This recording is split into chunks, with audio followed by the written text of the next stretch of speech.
Welcome everyone. My name is Dr. Mudita Juneja. I am from Department of Electronics and Communication Engineering, Tirthankar Mahavir University, and this is my lecture note in Network Analysis and Synthesis. Today we will be discussing poles and zeros.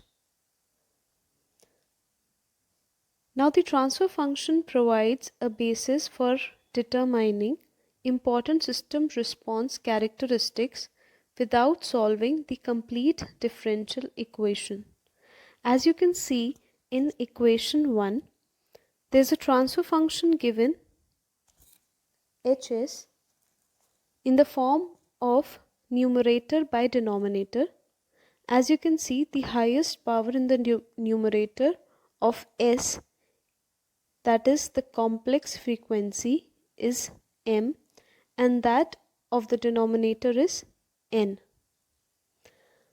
Now this complex frequency S can be given as sigma plus j omega. Now this sigma factor contributes to the damping of the system and omega contributes to the frequency of oscillation. Now it is often convenient to factor the polynomials in the numerator and denominator which are of higher power, as already seen in equation 1, and to write them in terms of those factors as in equation 2, where the factors in the numerator are from z1 to zm and that in the denominator are from p1 to pn. These numerator and denominator polynomials have real coefficients defined by the differential equation of the system, and k, as you can see, is the system gain, which is given as Bm upon An. Now these zi's are the roots of the numerator polynomial, that is, when n as a function of s, that is the complex frequency, is equal to 0, the values fulfilling this equation will be the system zeros. These are defined as system zeros. In a similar way, the pi's are the roots of the equation ds is equal to 0, that is the denominator polynomial equal to 0, and these are called the system poles. In equation 2, the factors in the numerator and denominator are written so that when s is equal to zi, the numerator polynomial is equal to 0 and the transfer function vanishes, that is, putting the limit s tending to zi, the transfer function will be equal to 0. Hence the term system zeros. And when the transfer function vanishes, becomes unbounded at the limit s tending to pi, these are the system poles.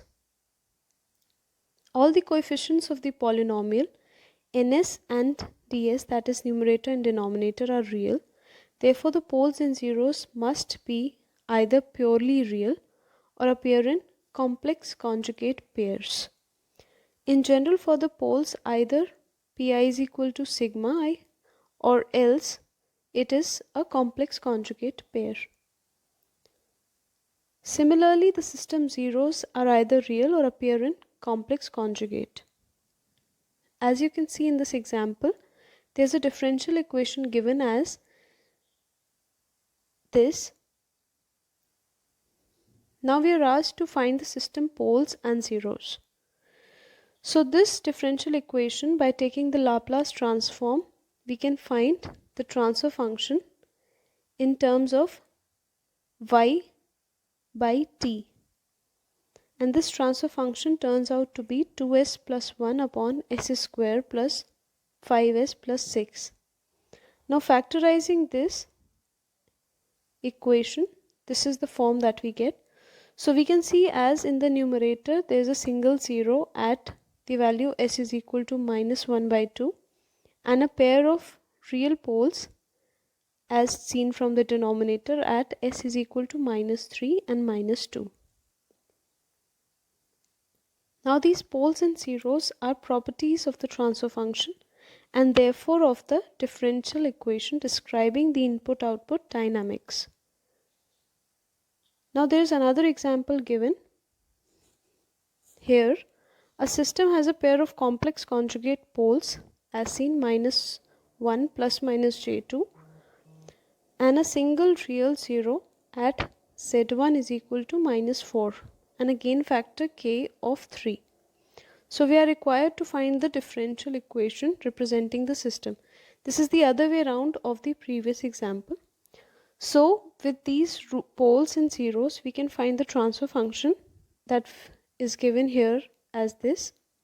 There is a single zero and two poles in the denominator as already seen. So we get the transfer function hs as 3 times of s plus 4 upon s square plus 2s plus 5. And now taking the inverse Laplace, we get the differential equation as this. Now next we come to how is a pole zero plot drawn. Now system is characterized by its poles and zeros in the sense that they allow reconstruction of the input and output differential equation. In general, the poles and zeros of a transfer function may be complex and the system dynamics may be represented graphically by plotting their locations on the complex S-plane whose axes represent the real and imaginary parts of the complex variable S. As we've already studied that S is equal to sigma plus j omega, so there's a real part in terms of sigma and an imaginary part in terms of omega. So the x-axis of the S-plane will represent the real part of S, that is sigma, and the imaginary axis will represent j omega in the S-plane. So now these zeros are marked with a small circle and the location of the poles is marked by a cross. Such plots are known as the pole zero plots. As you can see in figure 1, this is the pole zero plot for this transfer function. In this transfer function, what we had in the numerator was 3s plus 6 and the denominator we had a third power of s. So a third power of s contributes to 3 roots, that is 3 poles of the transfer function, and a single power of s in the numerator contributes to a single zero. Now converting this form into a form in the factorized manner as we already learned in the previous section. So changing into that terms, we can see this is how the new transfer function looks like. So this is plotted in the pole zero plot. As you can see in this is the real part of S, this is the imaginary part of S. So the single zero in the transfer function, that is at -2, is plotted here, and the 3 poles as seen in the denominator, one at -1, the other at -1 plus 2j and the third one at -1 minus 2j, all these 3 are plotted here in terms of a cross. So this is how a pole zero plot look like. Now because the transfer function completely represents a system differential equation, its poles and zeros effectively determine the system responses. Now the unforced response of a linear single input single output system to a set of initial conditions can be given as this, where the constant Ci are determined from a given set of initial conditions and the exponent lambda I, which are also the roots of the characteristic equation, which we also call as the eigenvalues. So the characteristic equation is given by the denominator of the transfer function. I repeat, the denominator of the transfer function. So the roots of this denominator give the various eigenvalues, or what we have already learned is called the poles of the system. So the important conclusion which is drawn here and is given, I would like to highlight this. The transfer function poles are the roots of the characteristic equation. The transfer function poles, that is the poles of the transfer function, which we were representing as PIs, are also the roots of the characteristic equation and also the eigenvalues of system matrix. This you will know when you will study the state space representation. So the location of the poles in the S-plane define the n components in the homogeneous response as is given in the following points. First is a real pole at minus sigma in the left half of the S-plane defines an exponentially decaying component in the response. A pole at origin defines a component that is constant in amplitude and defined by the initial conditions. A real pole, that is without any imaginary part, in the right half of the S-plane contributes to an exponentially increasing component, which is an unstable system. A complex conjugate pole pair in the left half of the S-plane contributes to generate a response component that is decaying sinusoid. So that is acceptable because it is decaying, it will give a stable response.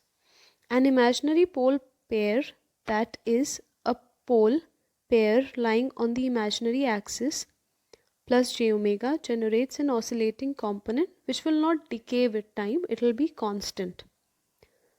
A complex pole pair in the right half generates an exponentially increasing component which will be unstable. So this is one of the example which is given, which will increase the clarity in the topic. So the question is to comment on the expected form of the response of the system with a pole zero plot as given. As you can see in this plot, what is the first thing that we see? We see the S-plane. We see small crosses which are 4 in number. So we can say there are 4 poles of the system. As we do not see any zeros marked with small circles, so we can say there are no zeros in the system. So it is also given in the solution, as you can see, that the system has 4 poles and no zeros. The 2 real poles, one is at point 1, as you can see a small cross at point 1 and another small cross at -3. Now the determination of system stability from the location of poles is another important concept. The stability of a linear system may be determined directly from its transfer function. An nth order linear system is asymptotically stable only if all the components in the homogeneous response from a finite set of initial conditions decay to zero as time increases. This can be seen from this equation where there is a summation of Ci and e raised to the power of Pi, that is the poles, into time, where the limit t tends to infinite is equal to 0. In a stable system, all the components of the homogeneous response must decay to 0 as time increases. If any pole has a positive real part, there is a component in the output that increases without bound, causing the system to be unstable. In order for a linear system to be stable, all of its poles must have negative real parts. That is, they must all lie within the left half of the S-plane. An unstable pole lying in the right half of the S-plane generates a component in the system homogeneous response that increases without bound from any finite initial conditions. A system having one or more poles lying on the imaginary axis of the S-plane has non-decaying oscillation components in its homogeneous response and is defined to be marginally stable. So as to say that a system is stable, we need no poles in the right half of the S-plane.